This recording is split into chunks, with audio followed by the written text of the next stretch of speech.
Legionári sa v bláznivom zápase rozišli nerozhodne s Benitimmom po remise 4-4. Pri mikrofóne máme Jura Šimkoviča, kapitána Benitimu. Juri, tak bol to taký bláznivý zápas, ako sme si už pri Benitime zvykli trošku, že gólová prestrelka. Opäť Jožko alias Juzek teda dal 4 góly a výrazne vám pomohol k tej remise. Aký je tvoj pohľad na zápas? Áno, samozrejme hneď prvá oprava, kapitán týmu je práve Jožko Juzek, ktorý je hráč na správnom mieste a teda vždy to tam dá do tej brány. No dneska mu chýbal ešte ten 5., aby to rozhodol v náš prospech. Mali ste tam určité chyby v obrane, minimálne pri 2 góloch, ktoré vás stáli, teda inkasované góly. To bude asi najviac mrzieť. Hej, a k tomu ešte potom ďalší tretí gól, čo sme dostali, sme si dali sami.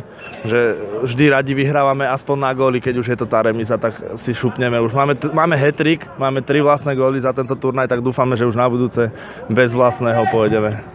Je sympatické, že sa tým futbalom naozaj bavíte, že nejdete do zápasu nejakou výraznou defenzívnou taktikou, práve naopak a vždycky je to asi teda o tom, kto tých gólov dá viacej v zápase.